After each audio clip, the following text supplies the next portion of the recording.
আসসালামু আলাইকুম। রাত ১০টার শীর্ষ সংবাদে স্বাগত জানাচ্ছি আমি বিথি। দুর্নীতির বিরুদ্ধে অভিযান শুরু করেছি, কারো রক্ষা নেই সংসদে প্রধানমন্ত্রী। খালেদা জিয়াকে মুক্তি না দিলে পরিণতি হবে ভয়াবহ, মির্জা ফখরুল। ১৯ জেলা জজকে বদলি। শান্তি প্রতিষ্ঠার জন্য তথ্যের সত্যতা নিশ্চিতের অঙ্গীকার করতে হবে তথ্য প্রতিমন্ত্রী। ভারতের সঙ্গে বন্ধুত্ব চাই, দাসত্ব চাই না, কয়েশ্বর। স্ত্রী যৌতুক মামলায় বরখাস্ত হলেন রংপুরের এক বিচারক। বিল বকেয়া থাকায় আবহাওয়া অফিসের বিদ্যুৎ সংযোগ বিচ্ছিন্ন। রাতে ১৫ জেলায় হতে পারে ঝড় ও বজ্রবৃষ্টি। আদানির কেন্দ্র থেকে বিদ্যুৎ সরবরাহ বন্ধ। লাদাখে নদীতে ৫ ভারতীয় সেনার মৃত্যু। শুনছিলেন শিরোনাম, এবার বিস্তারিত। দুর্নীতির বিরুদ্ধে সরকার অভিযান শুরু করেছে বলে জানিয়েছে প্রধানমন্ত্রী শেখ হাসিনা। তিনি বলেছেন, দুর্নীতি করলে কারো রক্ষা নেই। আজ শনিবার জাতীয় সংসদে ২০২৪-২৫ অর্থ বছরে প্রস্তাবিত বাজেটের ওপর আলোচনায় অংশ নিয়ে এসব কথা বলেন প্রধানমন্ত্রী। ২০০৯ সাল থেকে ধারাবাহিক রাষ্ট্র পরিচালনার কথা তুলে ধরে প্রধানমন্ত্রী বলেন, বাংলাদেশ কখনো পিছিয়ে পড়েনি, বাংলাদেশ এগিয়ে যাচ্ছে, দেশ পিছিয়ে যাবে না। যে যতই চেষ্টা করুক দেশকে ধ্বংস করতে পারবে না। এই স্বপ্নযাত্রার আকাঙ্ক্ষা পূরণ করবে এদেশের মানুষ। দেশের জনগণ কর্মঠ, সৃজনশীল বলে উল্লেখ করে প্রধানমন্ত্রী শেখ হাসিনা বলেন, কিছু কিছু মাঝখানে দুষ্টু প্রকৃতির থাকে, এগুলোকে দর্তব্যে নিই না। আমরা দুর্নীতির বিরুদ্ধে অভিযান শুরু করেছি। সে যেই হোক, দুর্নীতি করলে কারো রক্ষা নেই। যারাই দুর্নীতি করবে আমরা ধরব। বিএনপি চেয়ারপারসন বেগম খালেদা জিয়াকে মুক্তি না দিলে সরকারের জন্য ভয়াবহ পরিণতি অপেক্ষা করছে বলে হুঁশিয়ারি উচ্চারণ করেছেন দলটির মহাসচিব মির্জা ফখরুল ইসলাম আলমগীর। শনিবার রাজধানীর নয়াপল্টন দলের কেন্দ্রীয় কার্যালয়ের সামনে বিএনপির উদ্যোগে দলের চেয়ারপারসন বেগম খালেদা জিয়ার নিঃশর্ত মুক্তির দাবিতে সমাবেশে তিনি এই হুঁশিয়ারি উচ্চারণ করেন। বিকাল ৩:৩টায় পবিত্র কোরআন তিলাওয়াতের মধ্য দিয়ে সমাবেশ শুরু হয়। এই সমাবেশের জন্য দলের কেন্দ্রীয় কার্যালয়ের সামনে অস্থায়ী মঞ্চ তৈরি করা হয়। মির্জা ফখরুল বলেন, বিএনপি চেয়ারপারসন বেগম খালেদা জিয়া ছাড়া গণতন্ত্র কল্পনা করা যায় না। তাকে অন্যায়ভাবে ৬ বছর কারাগারে বন্দী অবস্থায় রাখা হয়েছে। তাকে মুক্ত না করলে সরকারের জন্য ভয়াবহ পরিণতি অপেক্ষা করছে। নেতাকর্মীদের উদ্দেশ্যে তিনি বলেন, ভয়ে মরা নয়, সাহস করে লড়াই করুন। পরিবর্তন করতে হলে তরুণ যুবকদের এগিয়ে আসতে হবে। আওয়ামী লীগ দখলদার সরকার, তারা দেশকে ও দেশের রাজনৈতিক কাঠামো ধ্বংস করেছে, দেশের গণতন্ত্র ও স্বাধীনতাকে ধ্বংস করছে। কঠোর আন্দোলন গড়ে তুলতে হবে।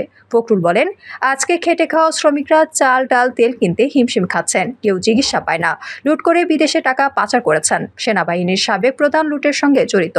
আমরা চিন্তা করতে পারি না, তিনি দেশের গণতন্ত্র ধ্বংসের সঙ্গে জড়িত। আজকে পুলিশের সাবেক প্রধান দুর্নীতির সঙ্গে জড়িত, এনবিআর এর কর্মকর্তা জড়িত, এমন আরও অনেকেই আছে, কিন্তু রাঘব বোয়ালদের ধরা হয় না।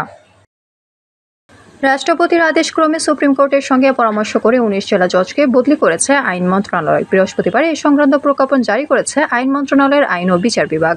শনিবার আইন মন্ত্রণালয়ের ওয়েবসাইটে প্রজ্ঞাপন প্রকাশ করা হয়েছে। প্রজ্ঞাপনে বলা হয়, সুপ্রিম কোর্টের সঙ্গে পরামর্শক্রমে জুডিশিয়াল সার্ভিসের বর্ণিত সদস্যদের বর্তমান কর্মস্থল থেকে বদলি করে পুনরাদেশ না দেওয়া পর্যন্ত বর্ণিত পদে নিয়োগ বা বদলি করা হলো। এসব বিচারককে পরবর্তী জ্যেষ্ঠ কর্মকর্তা প্রদানের মনোনীত কর্মকর্তা বা জেলা ও দায়রা জজের নিকট আগামী ২রা জুলাই দায়িত্বভার অর্পণ করে অবিলম্বে বদলি করা কর্মস্থলে যোগদানের জন্য নির্দেশক্রমে অনুরোধ করা হলো। তথ্য ও সম্প্রচার প্রতিমন্ত্রী মোহাম্মদ আলী আরাফাত বলেছেন, শান্তি প্রতিষ্ঠার জন্য সবার আগে তথ্যের সততা নিশ্চিতের অঙ্গীকার করতে হবে। ভিন্ন মত থাকা সমাজের একটা সৌন্দর্য, গণতন্ত্রের সৌন্দর্য। কিন্তু যেখানে একমত হতে হবে সেটি হচ্ছে সত্য ও সঠিক তথ্য বলতে হবে। সত্য আগে স্বীকার করতে হবে, তারপর ভিন্ন মতামত দিতে হবে। তথ্যই যদি বিকৃতভাবে উপস্থাপন করা হয় এবং এর মাধ্যমে যদি একটা চিন্তা তৈরি করা হয় এটা ভালো ওটা খারাপ, তাহলে সেটা সমাজে কারো মঙ্গল বয়ে আনবে না। কাজেই আমাদের অঙ্গীকার করতে হবে যে আমরা তথ্যের জায়গায় সততা নিশ্চিত করব। শনিবার দুপুরে রাজধানীর ফার্মগেটে কৃষিবিদ ইনস্টিটিউশন বাংলাদেশের কনভেনশন হলে পিস অ্যাম্বাসেডর্স জাতীয় সম্মেলন ২০২৪-এর সম্মানিত অতিথির বক্তব্যে প্রতিমন্ত্রী এসব কথা বলেন। আমরা ভারতের সঙ্গে বন্ধুত্ব চাই, কোনো দাসত্ব চাই না, এমন মন্তব্য করেছেন বিএনপির জাতীয় স্থায়ী কমিটির সদস্য কয়েশ্বরচন্দ্র রায়। তিনি বলেন, আমরা যদি খালেদা জিয়াকে মুক্তি করতে না পারি তাহলে এই দেশের অস্তিত্ব থাকবে না। ভারতের সঙ্গে যে চুক্তি হয়েছে তার মাধ্যমে দেশ দাসত্বে পরিণত হবে। আমরা ভারতের সঙ্গে বন্ধুত্ব চাই, কোনো দাসত্ব চাই না। আমরা ভারত বিদ্বেষী নই। আমাদের নেত্রীর মুক্তি লড়াই কোনো দেশের বিরুদ্ধে নয়। শনিবার দুপুরে নয়াপল্টনে বিএনপির দলীয় কার্যালয়ের সামনে বিএনপি চেয়ারপারসন সাবেক প্রধানমন্ত্রী বেগম খালেদা জিয়ার নিঃশর্ত মুক্তির দাবিতে আয়োজিত এক সমাবেশে তিনি এসব কথা বলেন। স্ত্রীর করা যৌতুকের মামলায় বরখাস্ত হলেন রংপুরের সাবেক সিনিয়র জুডিশিয়াল ম্যাজিস্ট্রেট আদালত 2-এর বিচারক দেবাংশু কুমার সরকার। গত বৃহস্পতিবার আইন মন্ত্রণালয়ের আইন ও বিচার শাখার এক প্রজ্ঞাপনে তথ্য জানানো হয়েছে। পিরোজপুরের কাউখালীতে বিল বকেয়া থাকায় আবহাওয়া অফিসের বিদ্যুৎ সংযোগ বিচ্ছিন্ন করা হয়েছে। আজ শনিবার বেলা 11টায় আবহাওয়া অফিসের বিদ্যুৎ সংযোগ বিচ্ছিন্ন করা হয়। কাউখালী উপজেলার স্টিমার ঘাট সংলগ্ন আবহাওয়া অফিসের গত 11 মাস 37,120 টাকা বিদ্যুৎ বিল বকেয়া আছে বলে সংশ্লিষ্ট সূত্র জানিয়েছে। কাউখালী আবহাওয়া অফিসের ভারপ্রাপ্ত কর্মকর্তা এস.কে দিদারুল ইসলাম বলেন, আমাদের অফিসে বকেয়া বিল রয়েছে। বাজেট না থাকার কারণে বিল দিতে পারিনি। আমি সংশ্লিষ্ট ঊর্ধ্বতন কর্তৃপক্ষকে বিষয়টি অবগত করেছে। আমরা অচিরেই বিদ্যুৎ বিল দিয়ে পুনরায় লাইন চালু করব। দেশের 15 জেলায় রাত 1টার মধ্যে 60 কিলোমিটার বেগে ঝড় হতে পারে। একই সঙ্গে বজ্রসহ বৃষ্টিও হতে পারে বলে পূর্বাভাস দিয়েছে আবহাওয়া অধিদপ্তর। আজ শনিবার বিকেলে দেশের অভ্যন্তরীণ নদীবন্দর সময়ের জন্য দেওয়া আবহাওয়ার পূর্বাভাসে এই তথ্য জানা গেছে। পূর্বাভাসে বলা হয়, দিনাজপুর, রংপুর, রাজশাহী, বগুড়া, ময়মনসিংহ, কুষ্টিয়া, যশোর, খুলনা, বরিশাল, মাদারীপুর, নোয়াখালী, কুমিল্লা, চট্টগ্রাম, কক্সবাজার এবং সিলেট অঞ্চল সমূহের ওপর দিয়ে দক্ষিণ পূর্ব দিক থেকে ঘন্টায় 45 থেকে 60 কিলোমিটার বেগে অস্থায়ীভাবে দমকা অথবা জড়ো হাওয়া সহ বৃষ্টি অথবা বজ্রসহ বৃষ্টি হতে পারে।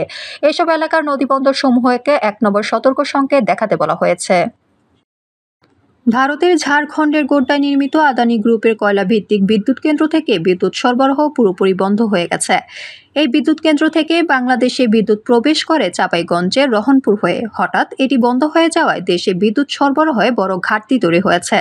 কেন্দ্রটির 2টি ইউনিট থেকে গড়ে প্রায় 1,500 মেগাওয়াট বিদ্যুৎ পাওয়া যেত। নিয়মিত রক্ষণাবেক্ষণের জন্য কেন্দ্রটির প্রথম ইউনিট আগে থেকেই বন্ধ। এর মধ্যে দ্বিতীয় ইউনিটে ত্রুটি দেখা দেওয়ায় গতকাল শুক্রবার উৎপাদন বন্ধ হয়ে গেছে। পুনরায় কবে উৎপাদন শুরু হতে পারে তা এখনও নিশ্চিত করতে পারেনি বিদ্যুৎ কেন্দ্রটি। একটি মর্মান্তিক দুর্ঘটনায় পূর্ব লাদাখে প্রকৃত নিয়ন্ত্রণ রেখার দিকে মোতায়েন 5 ভারতীয় সেনা প্রাণ হারালেন। সেনার তরফে এই দুর্ঘটনা খবর নিশ্চিত করে বলা হয়েছে, 28 জুন রাতে সামরিক প্রশিক্ষণ চলাকালীন ওই ঘটনা ঘটে। এই দুর্ঘটনায় 5 জনেরই মৃত্যু হয়েছে। এদের মধ্যে একজন সেনাবাহিনীর জুনিয়র কমান্ড অফিসারও রয়েছেন। ভারতীয় সেনাবাহিনীর ফায়ার অ্যান্ড ফিউরি কর্পস একটি সোশ্যাল মিডিয়া বার্তায় বিশদভাবে জানিয়েছে যে, আজমকা নদীতে পানির স্তর বৃদ্ধির কারণে পূর্ব লাদাখের সাসের ব্রাংসার কাছে শেয়ক নদীতে একটি আর্মি ট্যাঙ্ক আটকে যায়। উদ্ধারকারী দল ঘটনাস্থলে ছুটে যায়, তবে উচ্চ স্রোত এবং পানির স্তর বৃদ্ধির কারণে উদ্ধার অভিযান সফল হয়নি এবং ট্যাঙ্কের মধ্যে থাকা জওয়ানরা প্রাণ হারায়। ওই ঘটনায় শনিবার শোক প্রকাশ করেছেন ভারতের প্রতিরক্ষা মন্ত্রী রাজনাথ সিং। তিনি বলেন, লাদাখে দুর্ঘটনায় 5 সাহসী সেনা জওয়ানের মৃত্যুর ঘটনায় আমরা বেদনার্ত। দেশ এই সেনা জওয়ানদের অবদান ভুলবে না। আমাদের আগামীকাল দুপুর 2টার সংবাদ দেখার আমন্ত্রণ জানিয়ে এখনকার মতো বিদায় নিচ্ছি। দর্শক, ভিডিওটি শেষ পর্যন্ত দেখার জন্য আপনাকে অসংখ্য ধন্যবাদ। নিত্য নতুন সংবাদ পেতে আমাদের ইউটিউব চ্যানেলটি সাবস্ক্রাইব করুন ও নিয়মিত নোটিফিকেশন পেতে বেল বাটনটি ক্লিক করুন এবং আমাদের ফেসবুক পেজটি লাইক করুন। এছাড়াও আমাদের ভিডিওতে লাইক দিয়ে শেয়ার করুন। আল্লাহ হাফেজ।